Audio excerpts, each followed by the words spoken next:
What's up, Internet? Welcome back to our channel. We got Colby and Brian here with Fanout Crew and special guest AJ, one of our longtime friends. AJ, how's it going, man? Going good. What's up? No, nothing much. Just hanging out. Getting ready to. I do streaming on the side and stuff like that too. So you guys got me right before I do all that. So Yeah, mate, we'll have to let you give a shameless plug later and Yeah, for sure. Yeah, tell us more about that. Cool. We had to take some time off. We had to take a week off from last week. We didn't get a chance to do our podcast. We had some family stuff come up. Brian and I both did, so wasn't a good week for us. Jeff is actually dealing with some sick family members at home, so he's not joining us tonight. So we were just going to kind of talk about some stuff. We had a pretty successful Pensacon a couple weeks ago. Brian, what were your overall thoughts on the con and just our first experience as media people and not, as 501st members or just, regular fans? Right. Well, I got to say, just to level set, I've been to every Pensacon since they started years ago. I always have a really good time. I've been to it as a 501st member, like you mentioned, in costume, manning a booth. I've been to it as helping a vendor.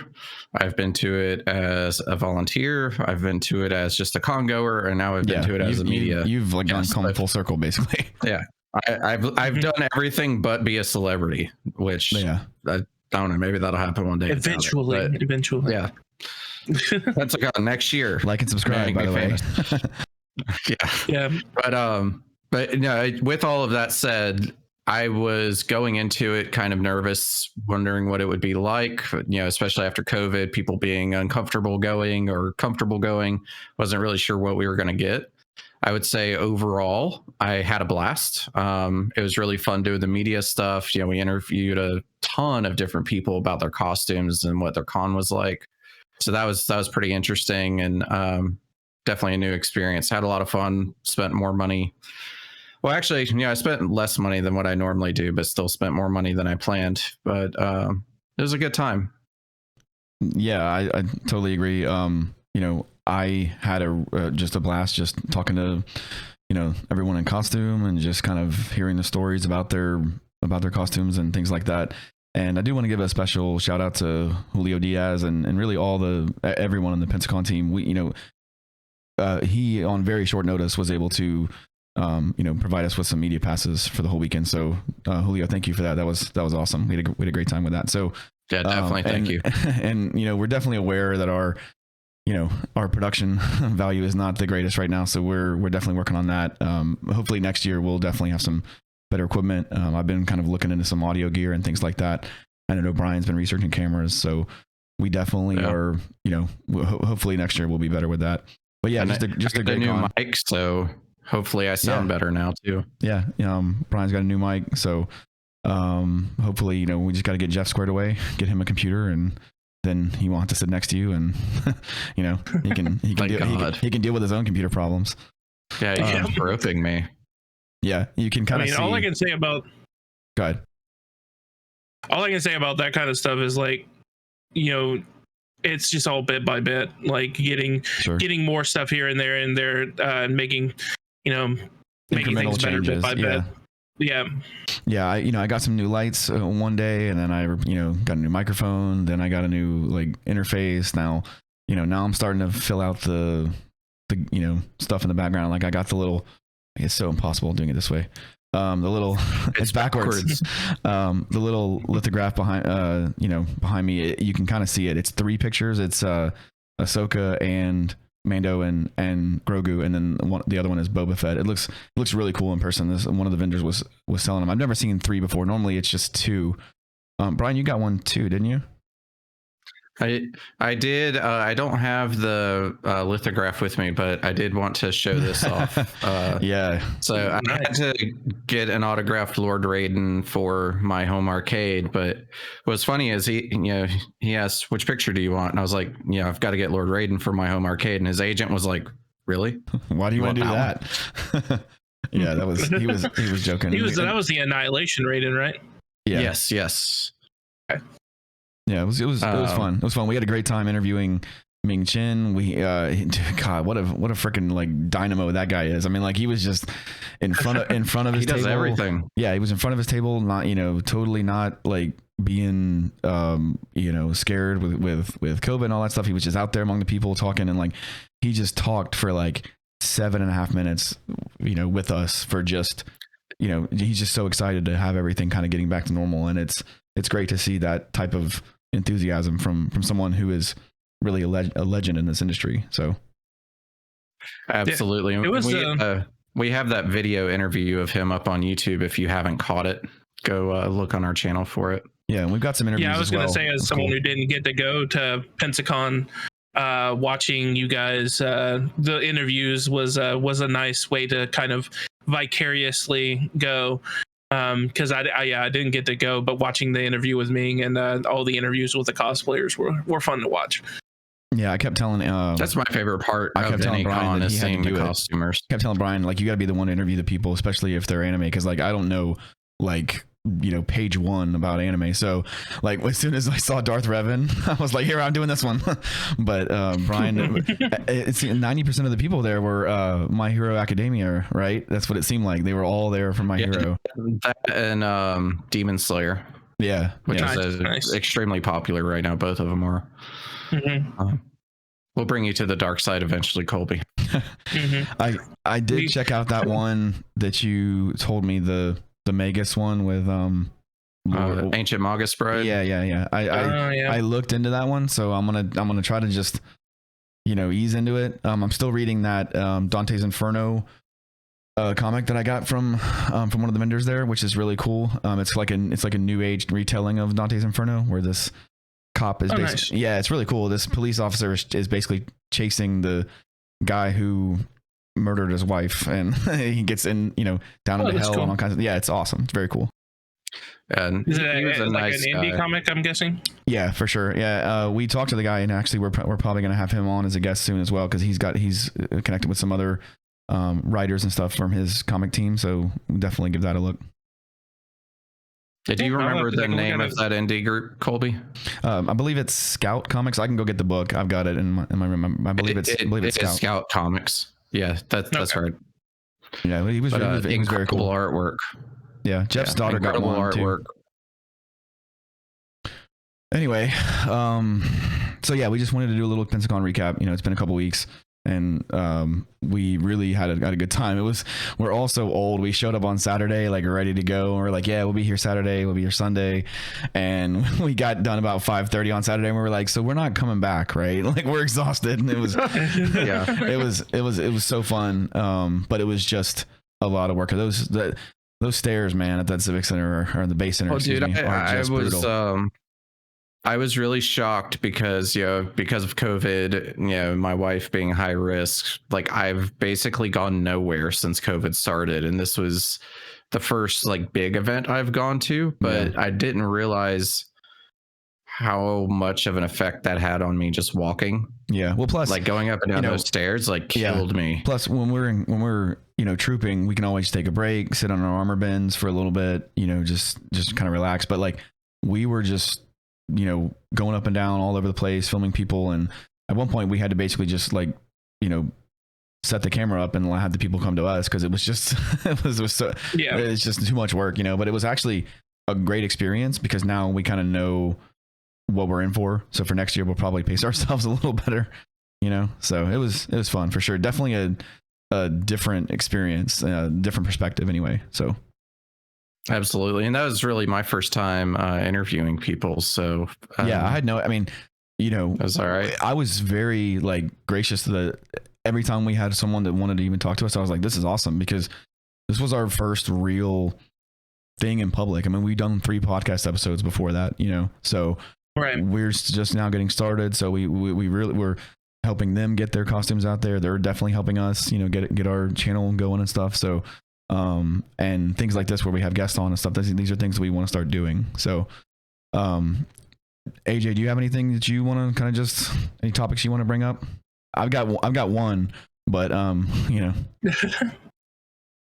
mean, have you guys talked about? I mean, you guys said you haven't been doing things the last few weeks, have you guys talked to or reacted to the Eternals trailer yet? We did the little, not the Eternal trailers specifically, but the little welcome back to the movie thing, the Phase 4 little kind of sizzle thing they did. We definitely reacted to that. Man, Brian and I almost got, you can't really see it, almost got teary-eyed when Stan was doing the voiceover, and that was cool. We haven't done the Eternals trailer specifically. Trailer reactions can be difficult because we don't have as much time as we would like, and we can't all get together at the same time and do it. And they're so quick, and by the time a week goes by, they're not relevant anymore. So we're eventually we'll be able to like have a night where we just do all of them, and just sort of try to get them all knocked out. So yeah, I don't think I've seen the new trailer though. Really? But I will say that just based on the cast, and like Eternals itself is great from the comic book lore, but the cast is amazing. This has to be a good film. Like there's no way they can screw it up. The director's amazing. It's funny because one of the characters' names is Cersei, and then like two of the actors are in Game of Thrones, and I'm I'm like, what am I watching here? What's going on? This is way too on the nose. But Kevin Feige has straight up said that like he thinks this movie can win Best Picture, and if that happens, that will be incredible for pop culture, comic book films, that just in these genre films in general, especially with someone like Chloe Zhao just won Best Director at the Oscars this like a month ago. So Marvel now has an Academy Award winning director, and Taika Waititi won last year for screenplay for Jojo Rabbit, I believe. So like comic book movies now are, I mean, look at the 80s and 90s versus what's coming out now. Fox's X-Men movies could not come out now and succeed.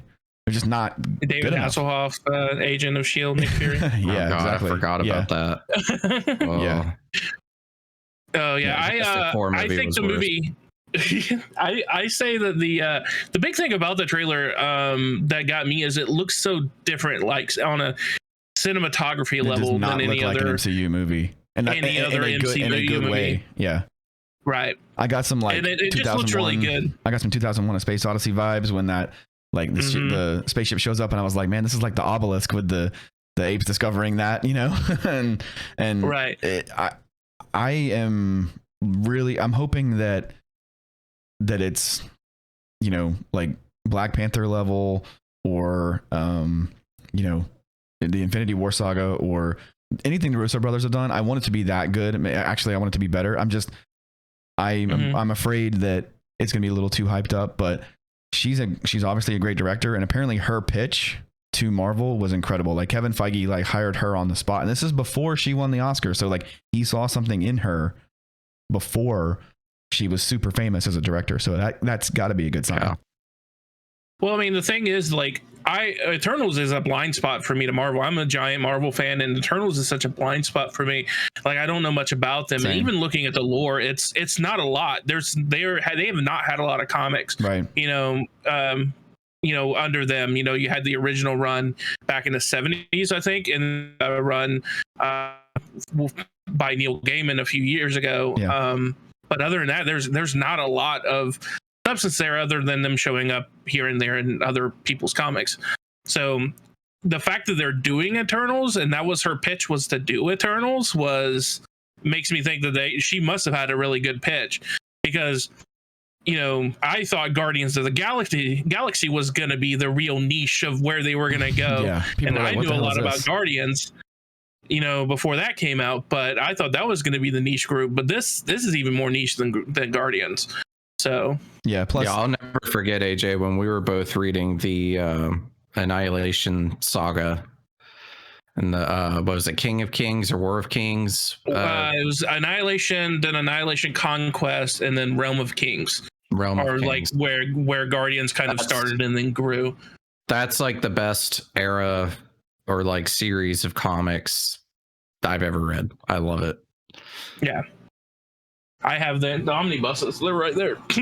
So I love that era of that was the resurgence of cosmic Cosmic Marvel, because before then, like it had kind of died down since Jack Kirby, doing the stuff in the in the 80s, and so it kind of died down a lot in the 90s because of everyone's so extreme in the 90s, and I guess Cosmic was all Todd McFarlane in the 90s, basically. Not that was bad. Speaking of which, what's up with his Spawn movie that he's been talking about for like 2 years? Didn't he say him and Jamie Foxx were gonna do one? It's still on, as far as I know. I actually looked into it a few weeks ago, and it's still on. It's just in development hell right now. But he's supposed to be directing it. He wrote it, and then he's supposed to be directing it himself, Todd McFarlane. And Jamie Foxx wants to be in it, and I think that's pretty perfect. So they can put it together. I don't know enough about the source material. I never really was a Spawn fan per se. So I mean, I'll watch it. Jamie Foxx is a great actor, but I haven't really been keeping up with it. I've never actually seen the Michael Jai White one. I've seen bits of it, but I've never actually seen the whole thing. The movie hasn't aged incredibly well, but when it came out, I really movies from the 80s, 90s that do though. They're all kind of in that vein. It's a fun film. What's the guy's name that plays the evil clown? I always forget his name. John Leguizamo. Yeah.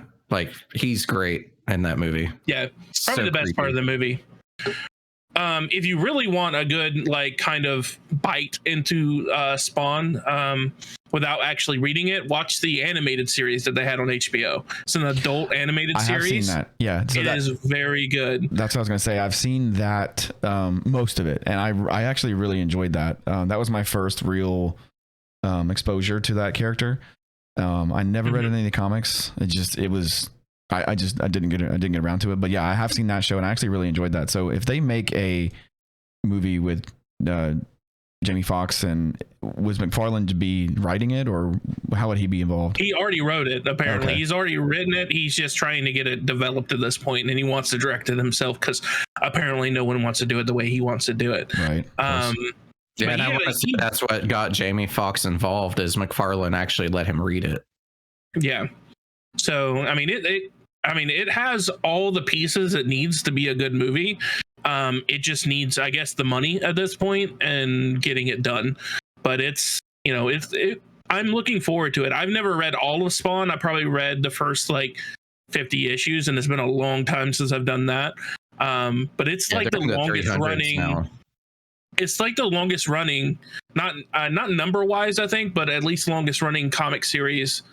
As far as time, yeah, because it's the longest run is continuous comic series, because it's been running since the late 80s. So I didn't realize it was still going. That's crazy. Yeah, I think issue 3, if I remember right, 326. I was going to say, it's in the 320s. Came out last month. Yeah. So yeah, still going strong. I don't think it releases as often as most comics do, though. It's every month. They've had several hiatuses. Yeah.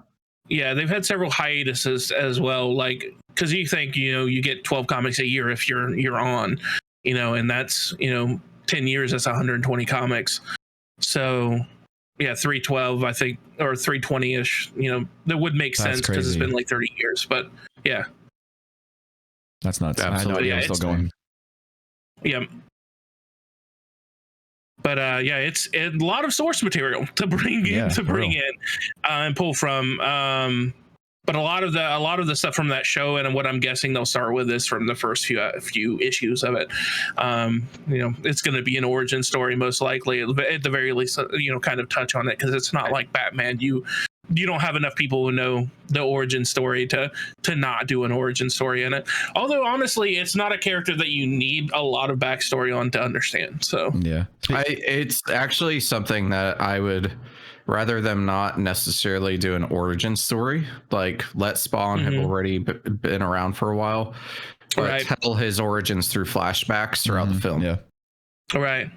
I mean, it could be like the Dread movie with Carl Urban, where it's just one mission or whatever, just one event. Yeah, just one event that happened during it. I didn't need that movie. Was amazing. That's probably one of the best comic book movies outside of the MCU. Yeah. And it was no backstory. You had a little bit of exposition on what was going on with the world. But mostly it was just, you had a compelling character and a compelling series of events, and that's all you really needed. Yeah. You mentioned, go ahead, Brian. No, go ahead. I was going to change topics. I was too. You mentioned Batman a minute ago.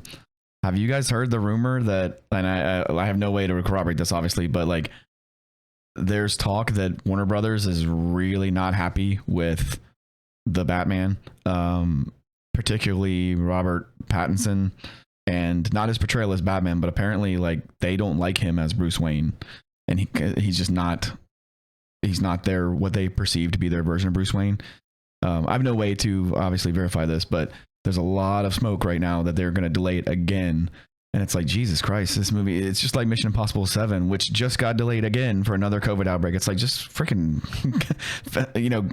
get it over with. Put something out, It's bad. So AJ, I think you and I have had this conversation several times, but with a franchise like Batman or Spider-Man or Superman, if you release a movie with that name, it will make money. Right. Might not get good reviews, but people will go see it. They might hate it. Like we went to go see Batman vs Superman, and that was probably my least favorite superhero movie I've ever seen. It's the only movie that I've ever like got up and went to the bathroom in the middle of it just because I got to pee a little bit. Bat Jesus scenes. I'm not going to miss anything. I'm having flashbacks. What did you say? Yeah. But anyways, like that movie still made a ton of money because it was Batman versus Superman. It didn't have to be good to sell movie tickets. And right. I feel the same way with this Batman movie. How did they mess that up? Like, how do you literally take a movie called literally Batman versus Superman that also has Wonder Woman in it and Doomsday, and it's a horrible mess? Like, how do you even pull that off? What is it? It's not the director's cut. I think it's the Ultimate Edition. Is much better because the whole like subplot with the bullet, like being framing Superman and all that stuff, all that is more like fleshed out. When the little African village, how like in the theatrical they try to make it seem like they're trying to pin these murders on Superman, and it's like, yeah, Superman's gonna shoot a bunch of people with bullets and like, really, but then in the Ultimate it makes more sense, but still it's still not good. It's okay, I guess. I don't think I ever watched it after seeing it in theaters, so I don't think I've ever seen the director's cut or whatever. It's better. I'm gonna jump to a conclusion after seeing the Snyder cut of the Justice League movie, which was great, and it, by the way, it was so much better than the cut that made it to theaters. I almost wonder if Batman vs Superman could have been better if Warner Brothers wasn't in control. I feel like they just need to let Zack Snyder do his thing and just be done with it, and it's like, clearly people want to see his vision. Like, I totally am all in on the Justice League Part 2 or whatever, as long as it's his vision, but it's never going to happen now. But that was actually something I was going to bring up about the Batman and Warner Brother having problems with Robert Pattinson's performance and being Bruce Wayne. Is like, that's probably meaning that he's doing something right with Warner Brothers track record, because exactly, they don't know shit. Hasn't been great. They did better lately with Aquaman and Shazam and stuff, but still they cannot get Batman and Superman correct. It's weird. They did release a teaser photo today of Michael Keaton's costume from The Flash. I didn't see it yet. I saw the headline. I didn't get a chance to actually see it. What does it look like? I'll have to look that. It is black and yellow, just like it used to look. Okay. Speaking of new costume, have you seen the new Shazam costume? No. So you remember the next film? Yeah, for Fury. That is definitely a teaser. Fury of the Gods. What did you? Let's back up just for a second. What did you think about the original? I know you liked the movie, but what did you think about the original Shazam costume? Just from a movie, like looking at it in live action. Like from the movie? Yeah. The only thing that I did not like about it is it felt like he was wearing a muscle suit. Yeah. So I agreed. That's the only thing I didn't like about it. Zachary Levi's a big dude, and he's like 6'4", and he's a big dude, but you could tell it was padded. in the new one, he's noticeably smaller because there's no padding. There's no padding. He's ripped. He is, but he's not as big. He's not as bulky. But I feel like that made sense for the character, that it looked like a costume, like a action he's figure hero, kind of wacky and stuff. Yeah. Well, it's because it's a kid's idea of what a perfect male body is. So that's what made sense to me. It's like, oh, this is your peak performance. So it's like it makes sense that he looked like Arnold Schwarzenegger. It didn't take me out of the movie or anything. Like I bought into it. I'm talking about 80s Schwarzenegger. So. Yeah, it didn't take me out of the movie or anything. But they showed, I think it was a couple of days ago, the new version of the suit got released, and one thing that I thought was interesting, it's more or less the same, but like the lightning bolt's a little like smaller, and the costume is not padded, and it's more like textured instead of being kind of like just a generic like almost cloth. It's more like textured, kind of like the Flash's suit is textured, you know what I mean? But the one thing that I thought was weird, and maybe this is just me not thinking about the practicality of wearing one of these, but his cape in the second one is CGI, and in the first one it's practical. Like there's set photos of him wearing the cape. So I don't know if they are going to make the cape longer in this one and it just makes sense to do it CGI, or if he's flying a lot more in this one. I don't know. I was they curious. May have having a practical cape may have caused problems in the first movie, and then they decided to just go ahead and because I mean there's a lot of practicality that it comes down to, like with costuming and stuff like that. I know a big complaint with Ahsoka being in Mando was that her tendrils weren't long enough, because they're supposed to grow as you get older, so they should have been longer, not shorter. But it was all about practicality. They would have been flailing everywhere. The third person could not perform those moves and with that kind of thing with the longer tendrils and make it look good. Yeah. So sometimes it just comes down to the practicality of it. Every time we mention the Mando, he has to show his little like koozie, like people don't know what the Mandalorian is. Okay. Oh, well, that's what he is. I thought. Okay, never mind. Yeah. Just think one day. I thought the Mandalorian was the car from Back to the Future. Yeah. Yeah. Just think one day we're gonna talk about the Mandalorian, and I'm just gonna pick up my whole pinball machine. Yeah, you're gonna pick it up. Oh. Okay. Yeah. I want to see that. You're gonna yell Shazam, and then you're gonna pick it up. Yeah. Dude, news the next day, man dies trying to attempt impossible feat. I almost destroyed this one moving it into this room. Oh wait, I did not even notice that it's right behind you. I don't know. I somehow didn't even pick up on it. I just didn't even notice it. It's here. But yeah, like I made a famous words. I made a homemade pinball jack to lift the pinball machine up with a table jack. Really? But so I got it into the room with a dolly, and then I laid it over on this pinball jack and jacked it up to put the four legs on it. I got the back two legs on, and then while I was putting the front two on, the whole thing started to tip over. And so I like caught it and was balancing it with just like one a center of gravity thing. You just didn't have it like Yeah, like when I put the two legs on the back, that was enough weight to like counterbalance it backwards. And so it was almost bad. Physics, right? What I can only imagine something like that falling over with all those pieces and intricate parts and something like that. They're insured. Like I would just be screwed. They're insured. You have pinball insurance? No, okay. Dude, don't. I was like, who the fuck? You go to Geico for pinball insurance? Don't even get me started on insurance, man. I'm dealing with this crap right now with my roof, where like for 3 months we've been trying to get a roofer to like come out and actually tell us like, hey, your insurance should cover this. We finally got one, and then like it's been 6 weeks. We got approval. They delivered all the stuff to our driveway, and it's just sitting there because that's what they do. Like they just deliver it, and then you let the roofer know like, hey, it's here. They schedule the guys that come out and do their thing, right? So like we get a call from the insurance company today, and they're like, hey, we never approved this. And we were like, well, then who did we talk to that said it was approved? And they were like, oh, what was his name? And we gave them the information. They're like, there's nobody here by that name. We're like, what the fuck is going on? So like, we're trying to figure out like, did we get scammed by our insurance company? I don't want to give their name because I don't want to we don't know the facts yet. But right, the roofer was on the phone with us when the insurance company told us it was approved and all of that. And apparently they have no record of that. And I'm like, well, then who the hell ordered all this stuff?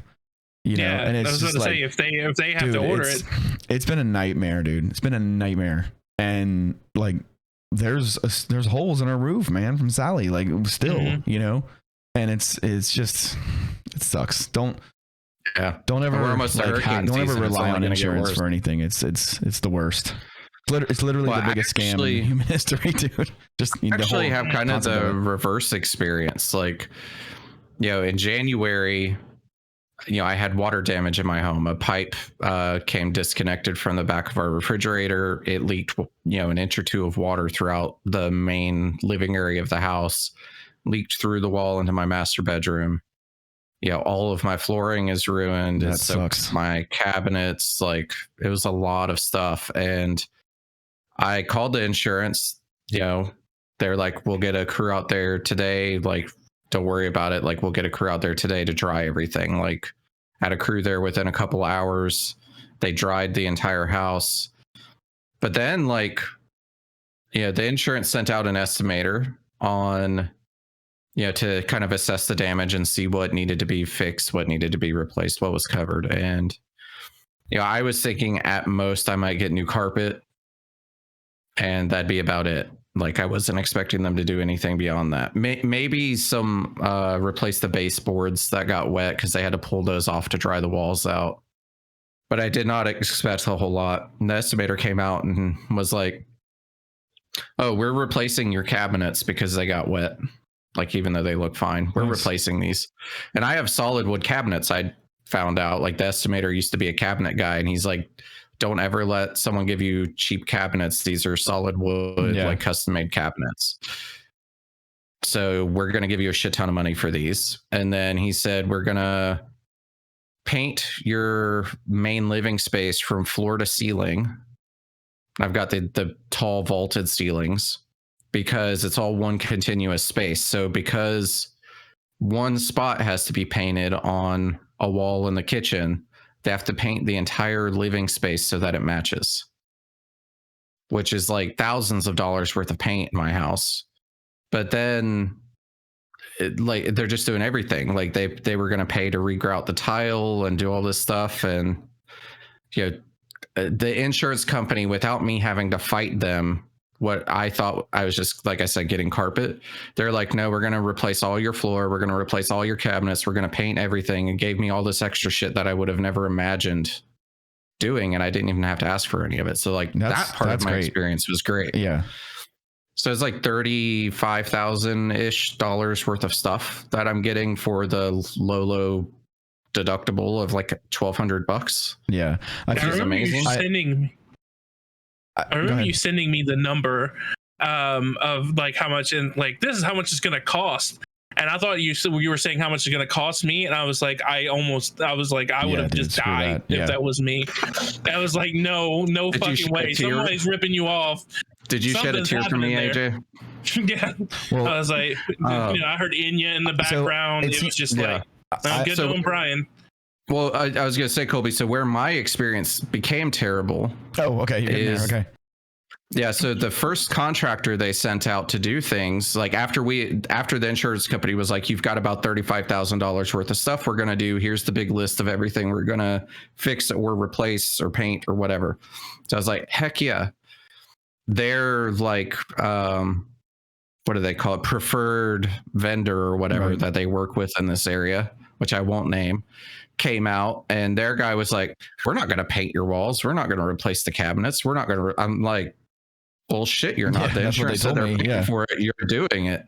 And he's like, no, the insurance, no, they're just saying that's what they would pay if we were going to do that. And I'm like, okay. And you're going to do it. You can leave my house now. So I called the insurance company. Seriously. My agent was like, they said what? I was like, this is what they told me. And they're like, no, we've already agreed to do that. We're paying them to do those things. Yeah. So they ended up I had to do a whole document all of this crap that this guy said to me because they're severing ties with that contractor now as a result, potentially. Wow, damn, dude. Yeah, because they're like, the contractor doesn't say what they're going to do or not going to do. We pay them to do what we say. It's a job. Want. I mean, it's scope of work. Yeah. And so, anyways, it was kind of scammy because I was like, was this guy just gonna take do the bare minimum but collect the $35,000 from the insurance? Yeah. So I go with their other preferred vendor, which is a lot further away, based out of Panama City. So it's 2-hour drive to get here.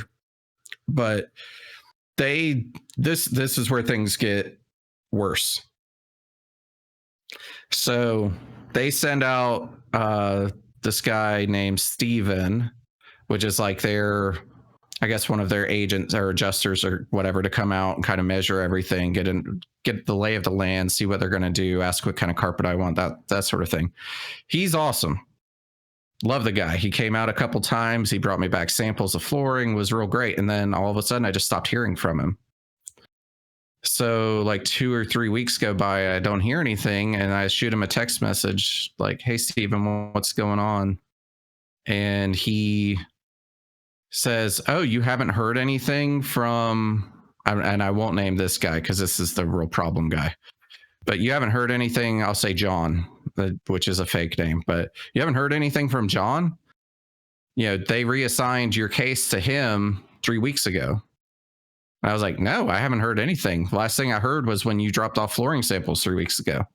And he's like, I'll make sure he calls you today. He called me today. He came out, we picked out a countertop, sent that to him, asked how much it was going to cost. Never heard anything. Sent him paint stuff, sent him, picked out all this stuff. And then he would never return pricing to us, or he would say, I'll email that back to you tomorrow. And then I'd give him a couple days, never hear anything. And then I'd call him and his answer every time was, oh, I was just about to call you and let you know that I got busy, and I'll have that sent over to you. I invented that routine. I know all about that. That shit, don't try to give me that. Means, yeah, we all know what that means. It's like, oh shit, I forgot about you. Yeah. I didn't want to have to deal with this. Yeah, I'll try to do it right now. So anyways, that's what kept happening. And then I finally got tired of it and called his boss, and because the final straw was I got my wife involved, because I was like, I don't have time to keep chasing this guy. I work too much for it. I don't have enough hours in the day to do this. You get involved, because women are scary, right? And so she gets involved, and it's just as bad. And so now she's getting frustrated. He comes out and he says, I will have an email to you today by 4:00 with the numbers for all the things you sent me. And I was like, okay. Don't get anything at 4. Don't see anything the next day. So I was like, I'll give him one extra day. And then we messaged him while I was out of town dealing with family drama. And he said, oh, the estimator that I gave everything to emailed it to me, and I thought he CC'd you guys. I'll forward it over to you in about 45 minutes when I get off the road. So I was like, he's lying, but we'll give him 45 minutes. And so a couple hours later, I don't have anything. I call his boss and start talking to him. And he's like, hold on, let me check with my estimator. And the estimator has no idea what we're talking about. And so I was like, I need you to reassign this and have someone else at my house when I'm back in town to sit down and talk about this. This is ridiculous, Steven back. Give me Steven. Give me back Steven. At this point, you're questioning whether Steven was even real, or if he was a dream, He's like the Wolverine meme, and it's just Steven on the picture. Yeah, so our estimator Richard came out today, and it's the second time I've met him, and he's a real nice guy, real cool older guy, veteran, watches BoJack Horseman, just cool guy. He comes out today and he apologized, and he's like, some of that delay might have been my fault. I've been really busy. And I was like, I appreciate you trying to take some fallback from him, but I have a feeling that most of the stuff we picked out, you probably don't even know about. And he was like, no, he told me, he sent me everything he had from you guys, so I should have all your choices. And so we're like, so do you know what paint color we want? And he's like, no, you guys picked that out already? I'm like, yep, here's the email. And, do you know which granite we picked out? No, you guys have done that already? Yeah, we did that 3 weeks ago. Here's the granite we want. did he send you the cabinets we picked out? No. But and then every time we asked him something and his answer was no, I could tell he was getting more and more pissed off at his coworker. Yeah, you can tell. Mm-hmm. Yeah, and so like this other guy look like a jackass because he's in the dark, and it's like and I could tell, and my big thing is like I'm a procrastinator, so I put things off. Like I do that to friends, family. I try not to do it so much at work, but I'm a procrastinator. It's in my nature. But if I'm running behind on something, I at least will tell people, hey, I know I said I'd have this done on Friday. I don't think that's going to happen. I'll get it give them done on Tuesday. Yeah. And so like, I just kind of just reach out, say what's going on. And that's the whole thing. But like this guy, like just doesn't talk to people. He doesn't communicate. And honestly, I think he's just been collecting a paycheck. But that was all in January. It's June, and they still haven't started work at my house. I was going to say, procrastinating is one thing, but that all that really would be forwarding your email to the estimator. At least that's what I would assume. But there was no email because the estimator basically said, "What? I don't know anything about this." So it's straight up lying. Like that's. Like, how does he have a job? Like, how is he still employed? I'm not sure he is going to continue to be employed there. Yeah, it sucks. I know that if, and AJ, you've been in a similar situation in a prior job, I know, where you've caught people that just flat out were not doing their job and lying about it. Mm-hmm. And in that situation, you weren't allowed to fire them. Yeah, I was manager and everything but the title. Yeah, I was the manager of the department and everything but title. Like I did everything a manager would do while someone in another state got to collect the paycheck for being management. But yeah, I straight up found out three people. We were working on the job. We were doing tickets. Are you talking about the place where Walter Viss used to work? Yes, okay. I am talking about that place. That doesn't exist anymore. So we could just go ahead and say it was Clearwire was the name of the company. There was literally, we were working on tickets and I would assign tickets in the morning. That was part of my duty.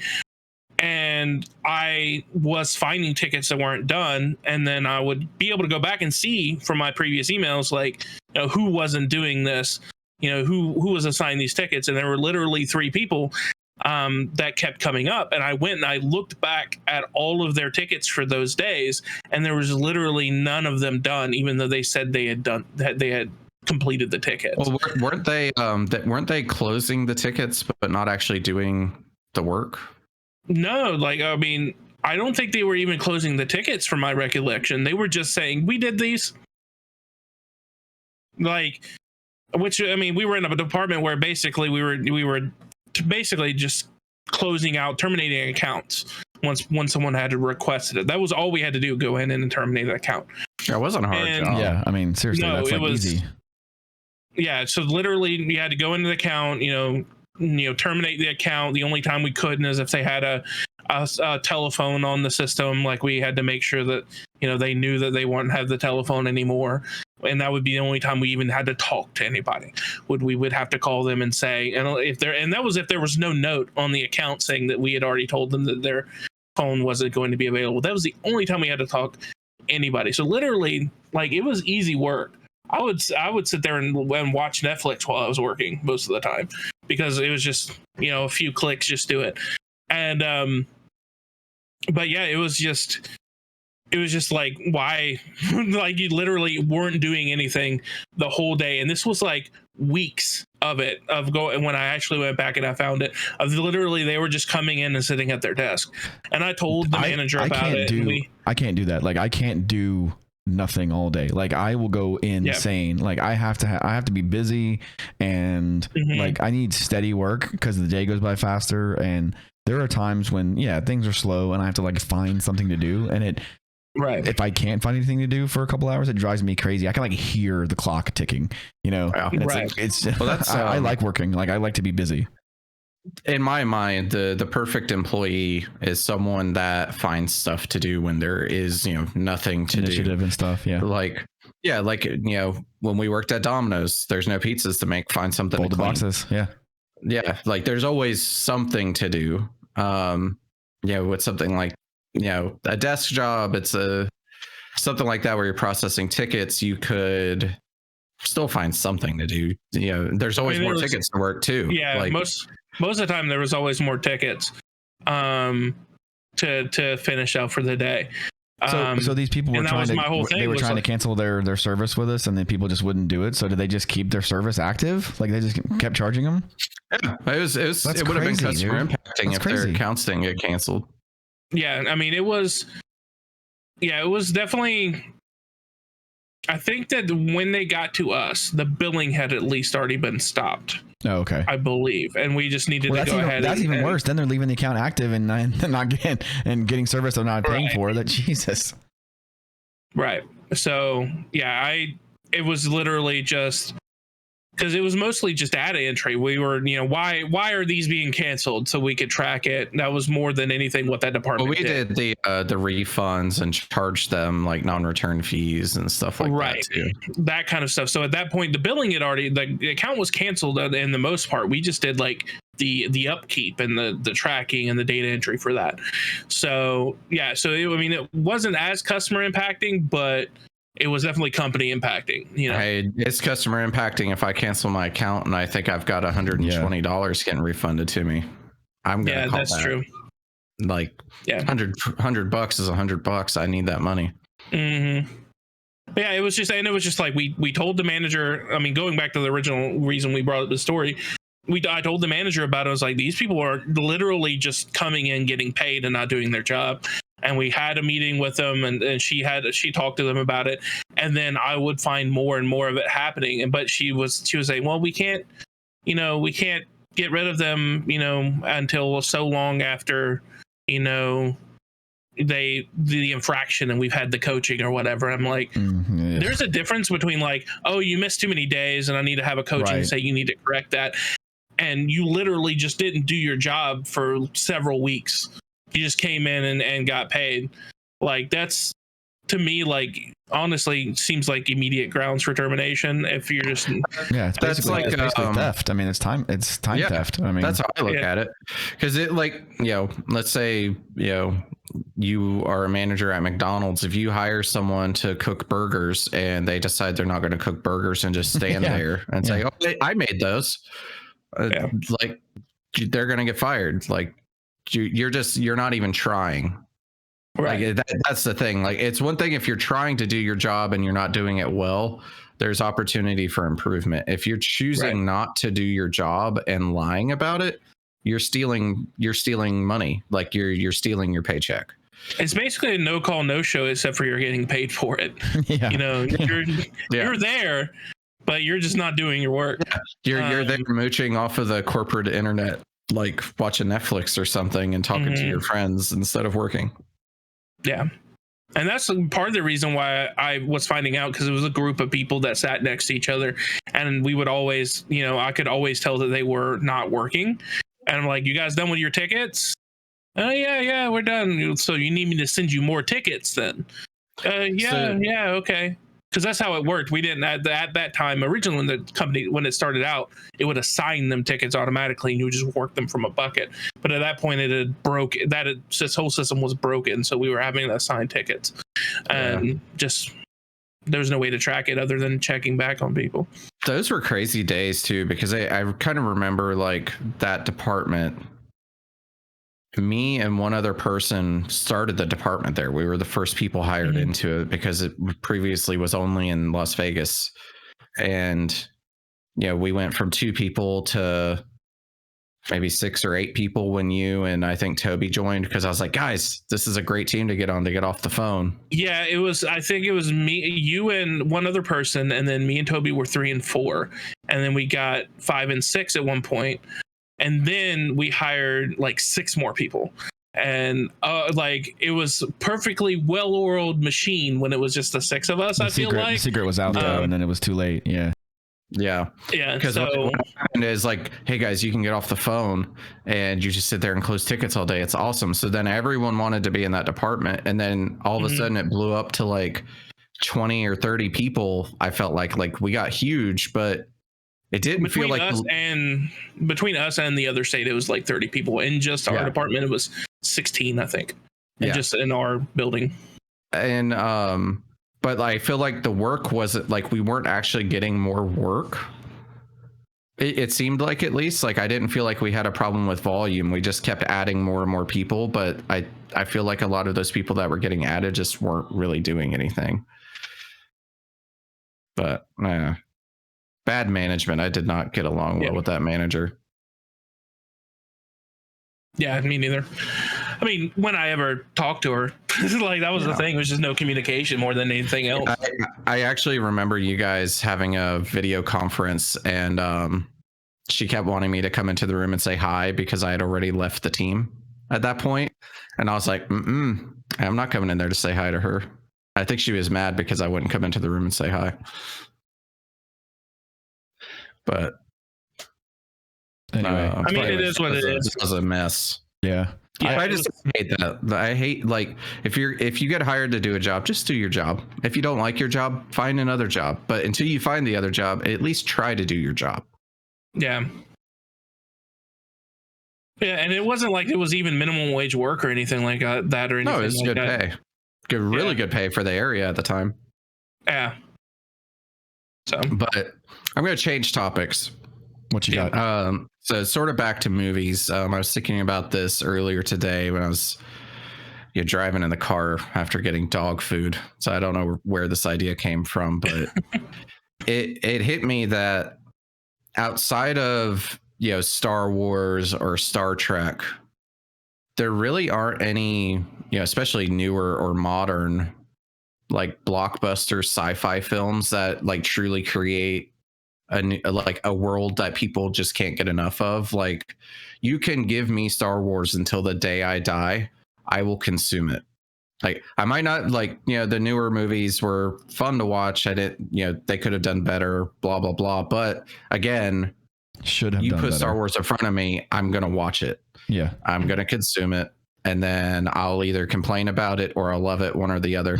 And even Star Trek, I'm not a huge Star Trek fan, but every time there's a new Star Trek movie, at least I'm in. I want to see it. And why aren't there more things like Star Wars out there, especially in the sci-fi realm? Well, number one, I think it's a bigger problem personally. I don't think it's just sci-fi. There are no good movies anymore. Just period. 95% of the movies that Hollywood puts out these days are garbage. They just are. And it's because like every story's been told, like, remember, Star Wars invented all of the classic science fantasy tropes that you do them now, and it's just a cliche, right? Like, in every story now, the bad guy is the good guy's father, or they're somehow related or whatever. And it's like, it's been done a million times. The first time it was done, and Star Wars wasn't even really the first time. It was just sort of like, it took all these different things and kind of put them together, but there's just not any good movies out anymore. Like, I mean, most people, look, the three of us love MCU movies, and the like general audience loves watching MCU movies, but those movies for the most part are not going to win Oscars, like Best Picture. I know we talked about Eternals potentially winning whatever, but like, there's just not any good movies anymore. Like, think about the original Ghostbusters. Think about how good that movie was, right? Because it was before its time, and it told a story, and it had really good effects for the time, and it was funny. You don't see anything that's that original anymore. I'm really looking forward to Ghostbusters Afterlife, but I'm afraid it's just going to be like Kingdom of Crystal Skull all over again, and just trash. I mean, it's the thought that things being derivative of previous works. Like, there's nothing new under the sun. Right. Yeah. But I mean, there is still ways to make something new and entertaining. I mean, we mentioned Jojo Rabbit earlier. Like, that movie was that's one of the completely that's amazing. Different from anything I'd ever seen, and it was a great movie. But I mean, I wouldn't say that like you can be derivative of something. You can homage things and still be really good. But I think it's the problem of the line between homage and complete and just a straight up infringement remake. Yeah. So, and Hollywood has found that we can remake things and make money off of it. I think one of the biggest things, and that's kind of a movie that I think will do well with a remake, is Dune. Dune's coming out. I can't wait to see that. I think that will kick off a lot, because if I'm correct, there's like several books. Yeah. That of like stuff that they could do with Dune. Children of Dune is going to be that kind of stuff. Yeah. Yeah, and Dune is very different from like Star Wars, at least in my mind, from what I know of it. I've never actually even seen the original Dune. But let's clarify, because you're right. Dune is true science fiction. Star Wars is absolutely science fantasy. There's nothing it's a space not opera. Gravity doesn't even exist in Star Wars. Right. So, like The Expanse, that's amazing science fiction. So is Dune. So yeah, you're absolutely right. They're not at all related other than space. And I think that you just actually hit on something. A lot of the really good sci-fi is in television right now. Absolutely. Because a lot of sci-fi. A lot of sci-fi. That's their karate moves they use when they fight. When you fight with science, you fight with sci-fi. That's your sci-fi wife. Yep. My sci-fi. Everybody has a sci-fi wife. There you go. But yeah, a lot of sci-fi is world building, getting the world there, and it's hard to do that in one movie. TV shows have a lot more of an ability to build a world. We're in a golden age of television right now. We're almost spoiled for choice. There are shows that I want to watch that I don't have time for, and I'm just like, well, I guess I'll watch them 10 years from now. It's like movies come and go. My media library is full of shows that I want to watch, and Expanse is one of them. I've been wanting to watch The Expanse. You haven't watched it? I hear really good things about it. No, I hear really good things about it, but okay, we need to do some reaction videos, or at least commentaries on them, because holy crap. Okay, we're about to like go off on the fucking deep end right now. So I'm trying to think of a real practical. Okay, so let's look at the movie Aliens, right? The second one, where there's a scene where like they're trying to like barricade. They're trying to basically make their last stand. They're counting their ammunition. They're trying to figure out how many of these remote turret operated guns they have and stuff like that. And it's real. It's grounded, right? Everything about The Expanse is real. Like there are times, yeah, exactly. There are, for people who are listening, there Brian's doing a weird flex with his xenomorph figurine that actually looks pretty baller. But so my xenomorph plushie is on the floor over there it fell behind my fridge. Or I would get that, but I don't want to show you guys my ass. So yeah, no, we're good. I won't worry about it. So, but anyway, yeah, The Expanse is like, it's so realistic, dude. There are times when there's attacks going on and there's hull breaches and there's air problems and gravity problems and dude, I mean there are parts of the show my wife heard me. Like I don't want to spoil it, but there's a huge sub story of the show that is obviously not real, and you'll know what I mean when you see it, but all of the space travel stuff is all what I would consider to be real. Like there's a subset of humans called belters. They live in space basically, and they're all really stretched out and thin, and they're like, their bones are really like weak, and their lungs can't handle Earth gravity and stuff because they've been living in space so long. So there's real implications of being in space for so long. I can't believe you even watched this. Like, I just want to like punch you. Like, this is like, it's such a good show. And it's not just good because of the science fiction stuff, these stories and the, okay, you remember, Battlestar Galactica, the 2003 one? Did you guys watch that? I never watched Battlestar either. That's fine. Fuck. He's like, it's fine. You guys suck. That's fine. I actually have the first season of Battlestar on like, both of those shows are very much character studies that are disguised as sci-fi shows. You know what I'm saying? Like you really sort of feel for the characters and you need to watch The Expanse, dude. Brian, we need to do some some videos on that, dude. It's so good. Yeah. I mean, I think that's the beauty of sci-fi, and Marvel does it too. Is that there's so many things you can say it's a superhero movie or it's a sci-fi movie, but it's really sci-fi mixes well with so many other things like mystery and thrillers. Guardians is sci-fi and comedy and a quasi musical. Right. Ant-Man is somewhat sci-fi and heist film combined, so they really do lend itself very well with other genres. Yeah, and you guys are right. I didn't really think about the fact that sci-fi really has shifted more to the TV format, which does lend itself to being able to explore more lore. World building is harder to do when you have a whole solar system to build instead of just one planet, so TV really does help. With that said, though, there's plenty of really good standalone sci-fi films that have been made forever.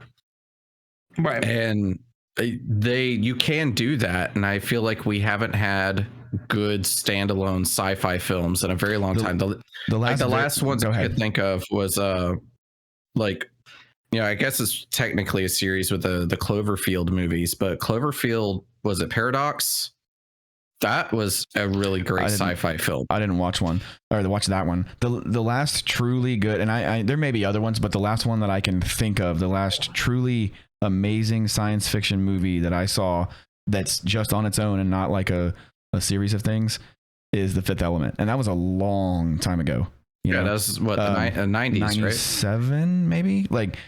I loved that movie, and there's not a lot of it, because you brought it up earlier, because of the world building, you almost have to stretch it out over so many different episodes or movies or whatever. But that movie was able to tell a small story very easily, and you don't need a sequel to that movie. It's perfect as it is, but it's too hard to get into the game now because everything has been done already, Yeah, I mean, and I would also say there's a universe within sci-fi and fantasy, you're creating your own world.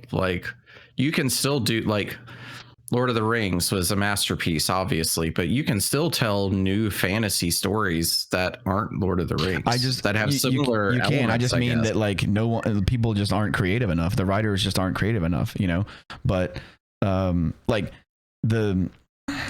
hate to keep bringing up the MCU, but it's just in my head, and it's the easiest thing to I mean, it's the pinnacle of movies of the 2010s, right? But Thor 1 and 2 are some of the worst MCU movies, and Ragnarok, in my opinion, is one of the best. And it's they took the Thor character and they evolved him into something that no one other than Taika Waititi could have done, And you get the right talent with the right people at the right time, you're going to have something good.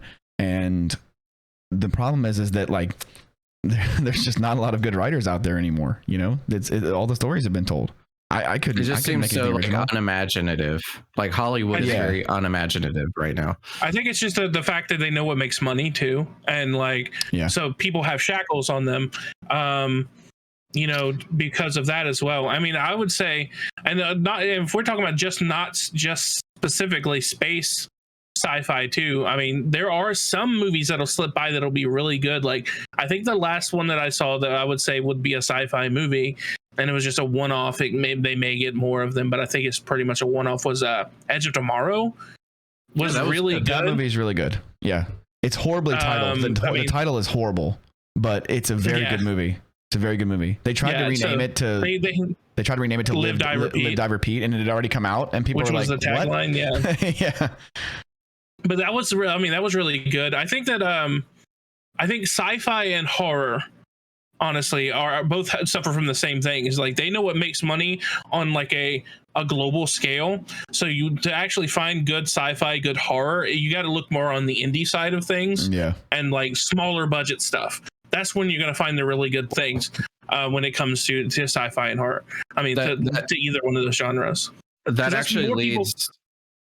Go ahead. I was going to say there's more freedom there because you've got a lower budget. You got to work with the budget, but as far as your creative freedom, is the shackles are off. That's why Deadpool as a film works so well. Executives over you. That's why Deadpool worked as a film so well, because they had a small budget. They made the first Deadpool for $50 million, which is insane. That sounds like it's a lot of money, but that is insane for a superhero movie in this day and age. And like the scene at the end when he puts all of his guns and his ammo in the duffel bag and then quote unquote forgets it at the actual fight scene, is because they literally didn't have money in the budget for the blanks, for the bullets. So like he's like, fuck it, we'll just do it with swords and maximum effort, you know? And I was like, yes, that's how you work around a budget problem, you know? So you guys perfectly led into what my own answer was when I realized this in the car earlier, is Hollywood does not fund passion projects anymore. Yeah. You think back to like Star Wars, like George Lucas was dying to make that was the only reason it got made. He was sticking it to the studios, and it was the only reason it got made. And he had so much passion into that, and that's the only reason why Star Wars happened. And I think many successful films truly are that. It's, someone has written this story and they want to see it make it to a motion picture. And that's where the indie films have come in now, is they don't have all of the like corporate greed above them. That's like, well, we don't know if that'll make money. It's too risky to do this. The indie films are just like, well, we're passionate about this. We're going to do it. And so they get, they raise money to do it, but they still maintain all the creative control for the most part. When you have, that it's part of why I'm so excited about the Black Adam movie that's coming up that The Rock is working on. I've been wanting to watch that for 10 years. he has been wanting to be Black Adam for like a decade, right? Like he's been dying to make this movie happen, and he has so much creative control over it that like he's fighting with Warner Brothers right now because they don't want the Snyderverse characters in his movie. But he's like, no, I need them in my movie. They're in my movie.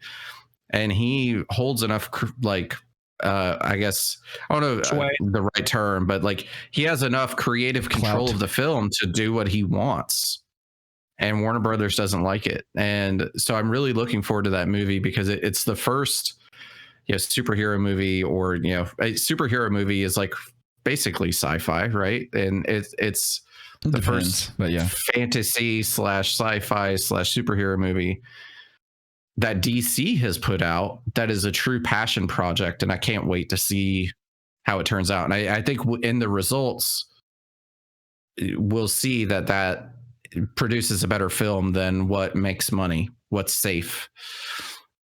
And I think even with Marvel, like they took a risk on James Gunn, like they took a risk on him with Guardians of the Galaxy, and that's my favorite MCU movie.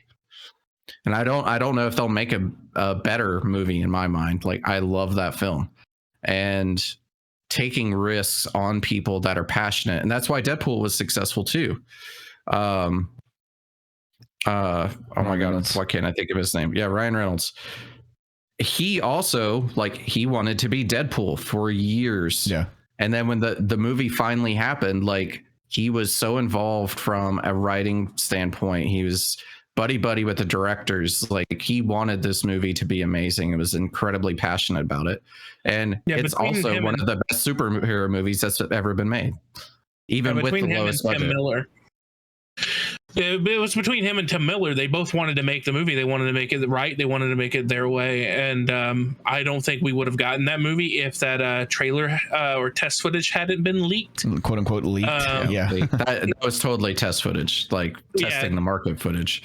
Yeah. So that I think we need more of that, knowing this is what we want. This is something that's going to work. And once the fans kind of jump on something, then maybe that's the only way that you can kind of make those things happen, because then the company realizes, oh, there's money to be made here, and you don't have to spend a lot of money to actually make it work. A lot of and that's why that worked. They made so much money off of Deadpool, and they made so much money off of Deadpool 2, and especially at the budget that they were at. Yeah. And I totally understand the want to make money, right? Like if you are a human on Earth, you need money to survive. And if you want nice things, you need money. If you want to be a big business, you need money. I get it. Money is important.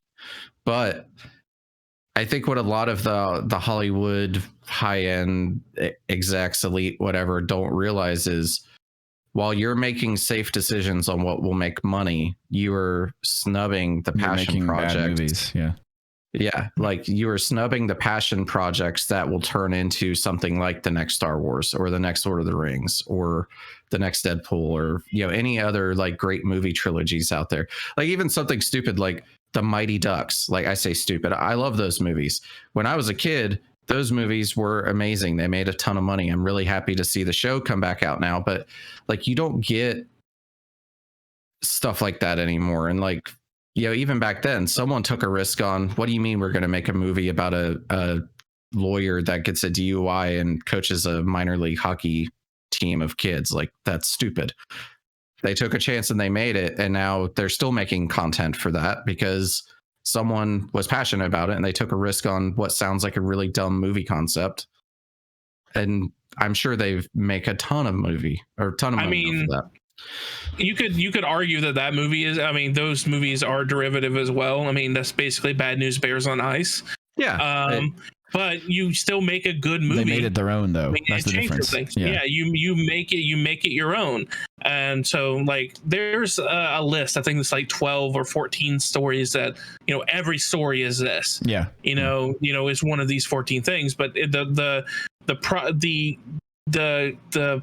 goodness comes from you adjusting that story to make it your own, and the characters you put around the story and things like that. It's the little bit of yourself that you add to that, you know, that story that actually is going to make it good or not. If you're just cookie cutter, you know, doing the same story, then you're not gonna come up with something that's. It's the same idea of like, you know, you go camping, everybody's sitting around a campfire telling ghost stories. Everyone has heard a lot of these lame ghost stories before. They're kind of predictable, but I'm going to tell that story very different than how AJ's going to tell it. Like AJ's version of the story is probably going to be entertaining. Mine's going to be boring because I'm not a storyteller. And you can add your own flavor to things to highlight certain elements or make your own little twists on things that make it unique and fun and different than what came before it.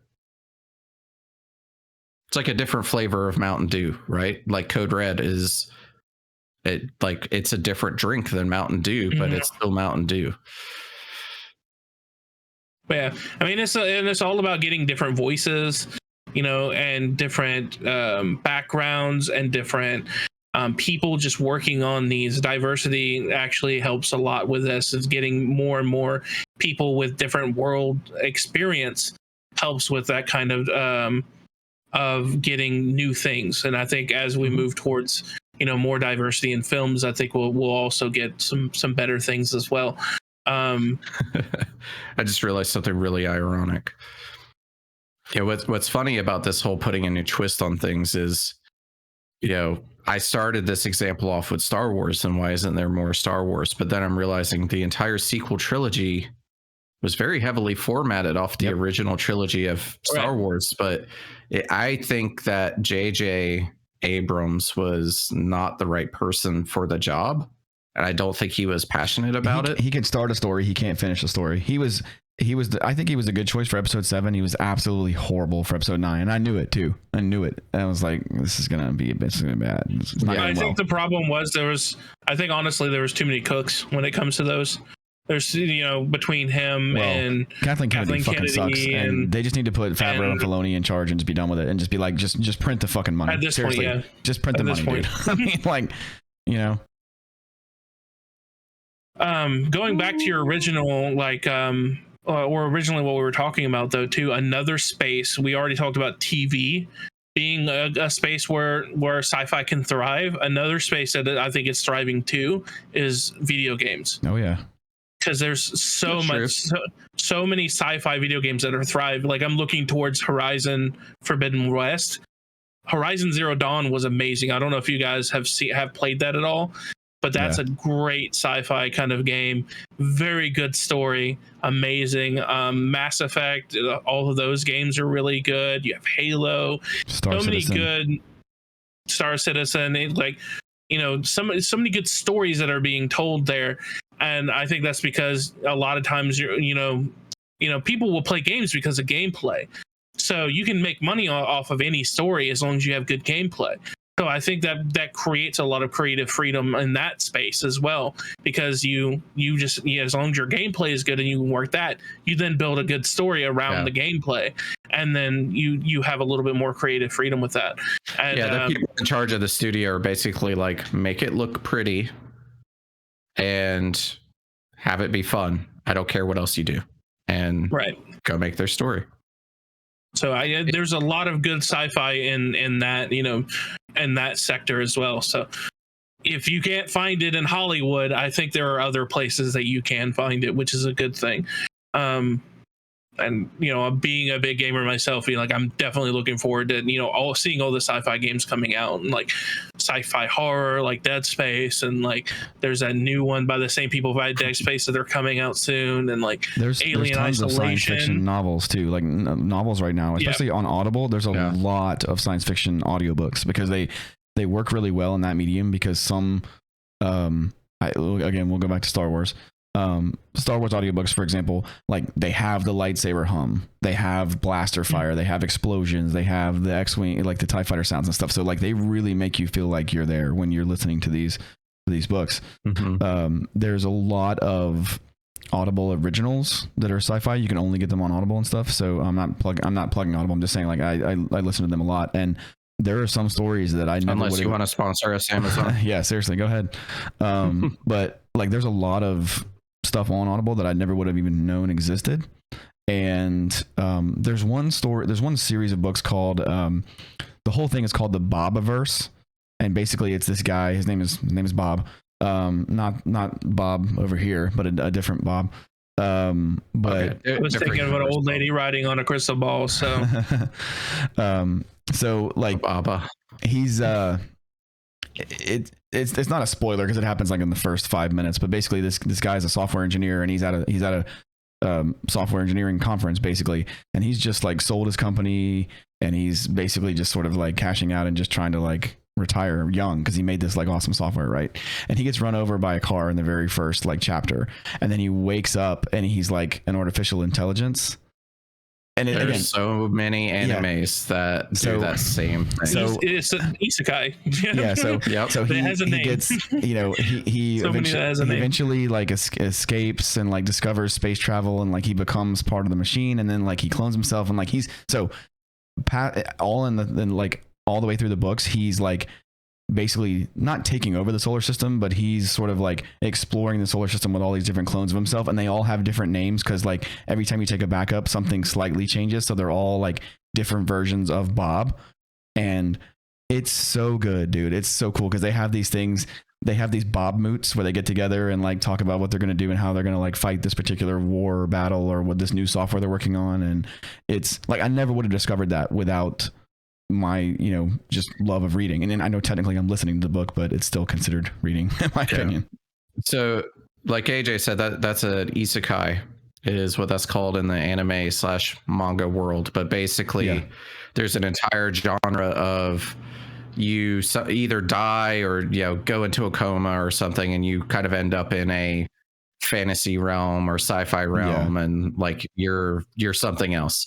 There's a really good, like if you're trying to like wet your mouth and try out other anime stuff to see if you find something you like, there's a good isekai called Overlord, where a guy plays a virtual reality MMO game, and the game, it's like basically WoW, but the game is getting shut down. Like they're shutting the servers down, and him and his guildies are all logged in for the last night of the game before the server shuts down, and they all kind of log out, and when he goes to log out, he can't.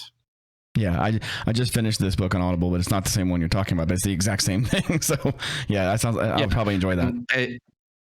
So like he's called Overlord because he's like basically he's a level 100 like death mage in this fantasy realm. Nice. And the server shuts down, but he's still in the game, and all the NPCs are still there. So, and he like wrecks all of them, and so like it's just a really cool story of him trying to like rediscover this world and how it's changed and how it's becoming more and more real.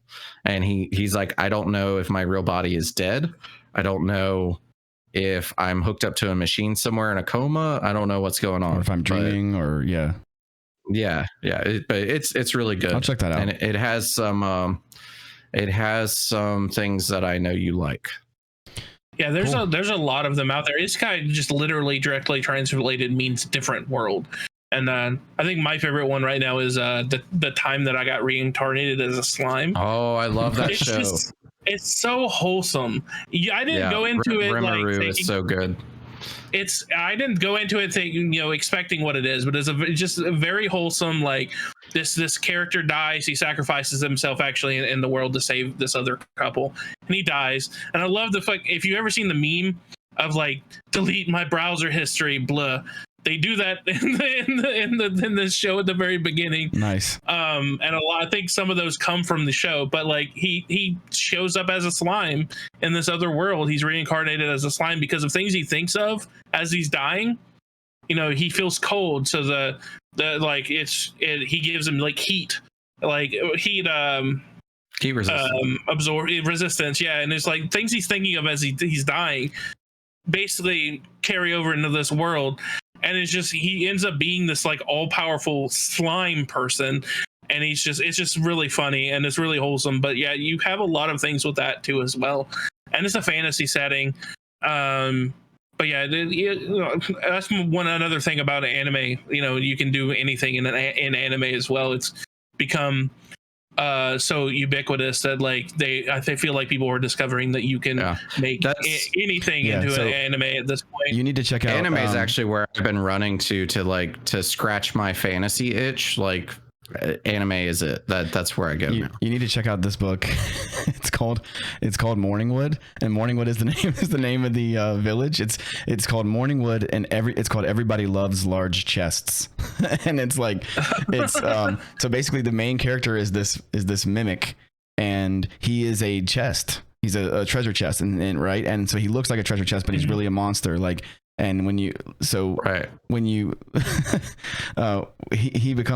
sentient, he's part of this dungeon, right? And then he ends up like breaking out of there, and he levels up, and like he kills this adventurer, and then it's like you've gained 1 strength or whatever, and then he starts to progress through his levels and stuff, and it's he ends up killing a warlock and taking like he becomes a warlock. He grabs the warlock skill from him, he leeches it, and then he's like, what the hell is this? And like he's like, what's the Shadow Bolt thing? And then it's so funny because he's an idiot, because he's dumb. He's a lesser mimic. He's not a greater one, and he can't really even speak yet. But it's so funny. Do you guys need to check that out? And that's kind of what happens in the time I got reincarnated as a slime. Like he starts off in this cave, and he's kind of like barely surviving, going through it and like absorbing smaller monsters and like gaining their strength and abilities or whatever. But there's the cave that he happened to reincarnate into happens to be the prison of like a tempest dragon that is like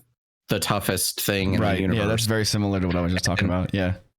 He kind of becomes friends with the dragon, and the dragon's like, I've been trapped here for however many years. And he's like, well, my ability should be able to actually like break your shield down, but to break your shield down, I have to eat you. Basically, I have to absorb you and the prison, and eventually I'll be able to break down the barrier and you'll be free. And the dragon gives him a name. And obviously, in any MMO type game, as soon as a creature gets a name, they're like 10 times stronger than everything else around them. Yeah. So he names him Rimuru Tempest of the like Storm Dragon clan or something, and he immediately is stronger than basically everything else around him. Any kind of streaming thing? It's on Crunchyroll. I'll check it out. I think it might be on Netflix. I'm not 100% sure, but I think it might be. It's really good. But yeah, anyways, but what he doesn't realize is now that he's been named and he's such high ranking that he can name things. So like he'll meet creatures or like goblins or whatever and talk to them, and he'll be like, "What's your name?" And they're like, "Oh, I don't have a name." And he's like, oh, "Okay, well, I'm gonna call you Frank." And then like all of a sudden, the goblin is like, he becomes a hobgoblin. Yeah, like they transform into a hobgoblin, and like it's just ridiculously fun. And if you're into MMOs, it's just really great, and the art's good too. Yeah, it's really fun and wholesome, and like it has its like heartstring pulling moments, but it's just from a lot of stuff that's like super serious and like super like threatening kind of things. It's definitely like a breath of fresh air. The fights are really good too. Yeah. Well, unless you're with Rimuru when he just we've talked about a lot of stuff tonight. Unfortunately, I'm gonna have to wrap it up soon. So before we end it, you want to bring anything else up? Well, I was going to say, I think this would be a good opportunity for two things. One, AJ, me and Jeff have been trying to convince Colby that he needs to play Phasmophobia. Oh, God. And yes. I bought it. I've been waiting, but Jeff doesn't have a computer, so I've just been biding my time, trying not to kill myself. I need to work on his computer, but I know you'd be in, AJ. But I was going to kind of use that as a lead-in for you to plug yourself and talk about your Twitch channel and what you do, since you were nice enough to join us last minute.